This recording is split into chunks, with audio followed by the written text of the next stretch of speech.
When do you become a collector? When you have more than two or more than one? Or more than three? Is it more than three? Then I'm barely a collector.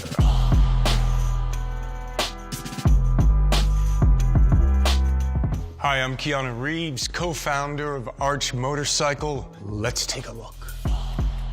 Where I grew up in Toronto, every summer, motorcycle gangs would come into a place called Yorkville. Those bikes, those people, those pirates, I think touched that 10-year-old kid in a way.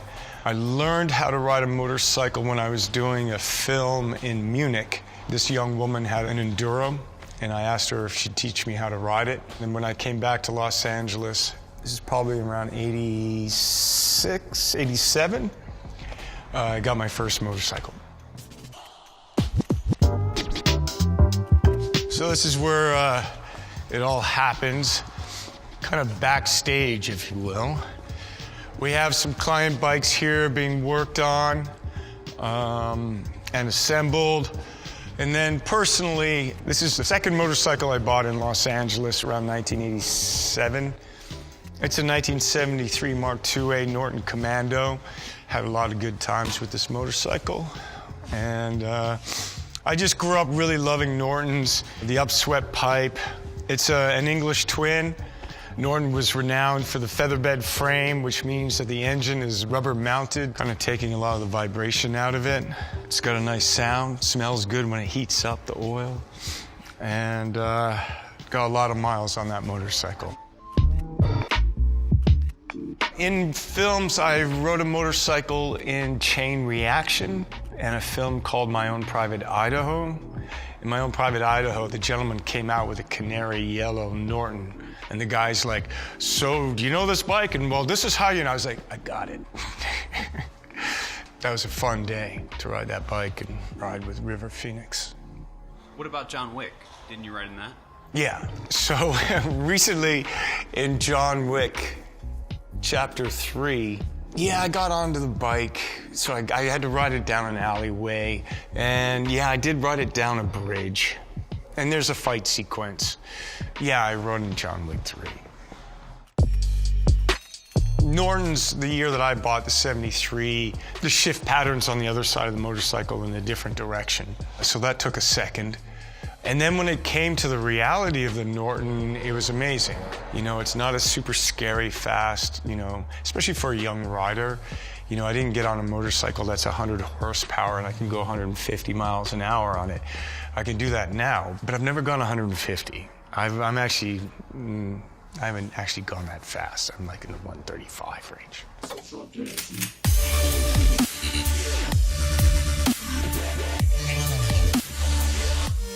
This is the Ducati that was in The Matrix Reloaded.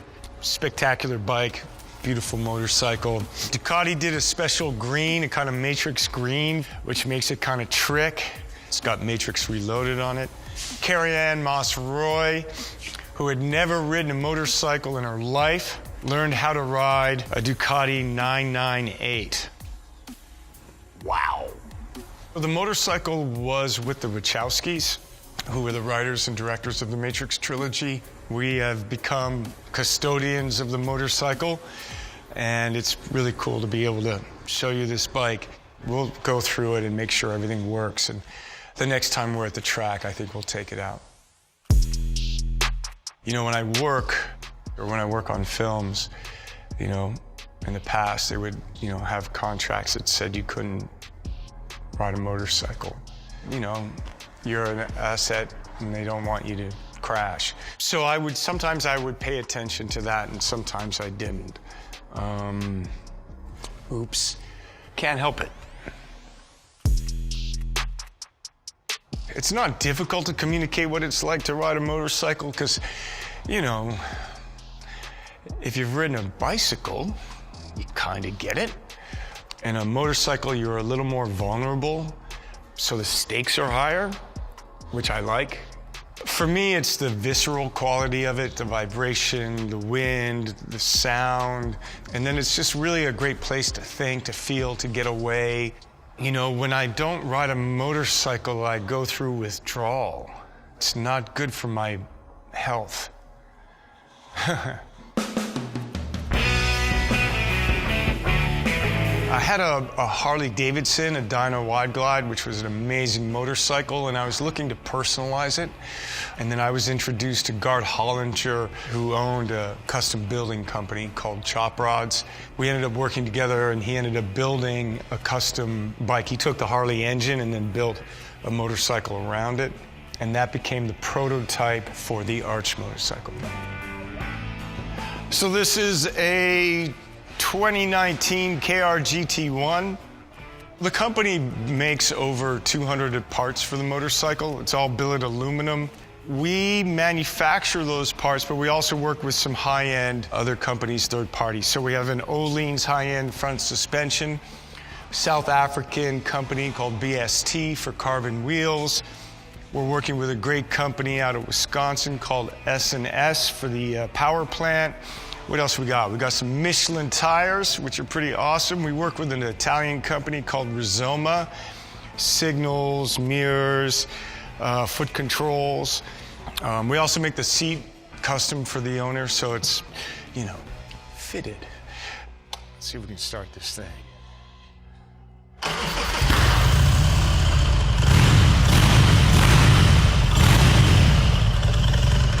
They sound good. They ride amazing. So in terms of the company, definitely I'm involved with the dream of the company, the ambition of the company. I can't assemble a motorcycle and you don't want me to fix it.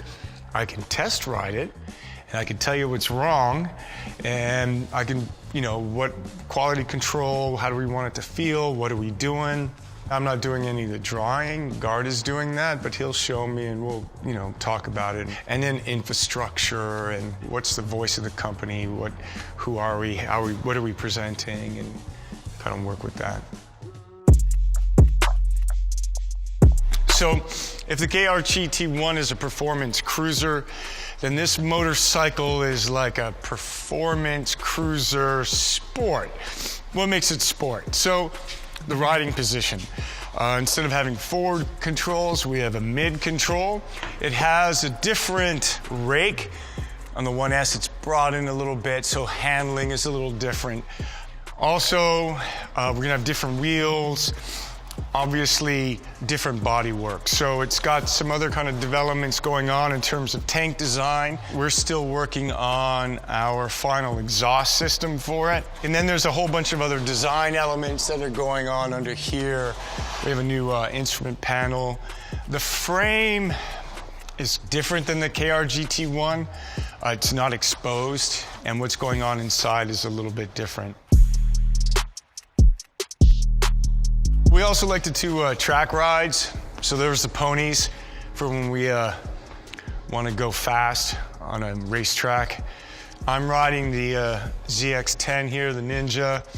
Gart's got the R1. Ross, who works at the company, he's dealing with the Aprilia, and that might be Simon's. Really amazing, all of them amazing motorcycles, and it's really fun just to get together. We do a lot of riding with the Arches and go on Arch events and ride all through the Santa Monica Mountains, and that's great. But we all love riding, and if you're on a track, you don't have to worry about traffic or speed limits. Yeah, let's see, bikes that I haven't ridden that I wouldn't mind. Well, I mean, of course, the Vincent Black Shadow, and there's a couple of examples of those, probably some 20s Bruff Superiors. I've never been on a MotoGP, a modern MotoGP motorcycle. That might be kind of fun, you know? That'd be insane. Oh my God. Anyway, I've never ridden one of those. Well, if I get on a Bruff and a Vincent Black Shadow and get the chance to ride a MotoGP bike, that'd be pretty awesome.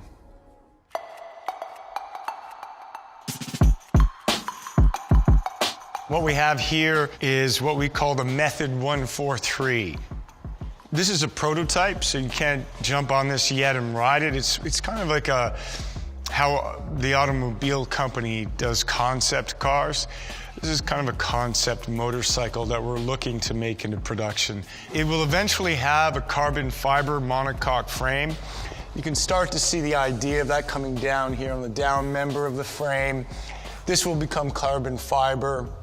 The power plant is an S&S, but it's going to be ridiculous. It's 143 cubic inches. It's a little futuristic. We like the idea of just how we're overlaying, integrating different materials, the aluminum, the carbon fiber, going into the elements of the skins of the seat.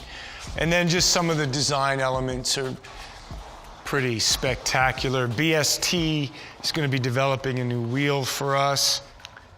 It'll be outrageous. This motorcycle is outrageous, but that's part of the fun.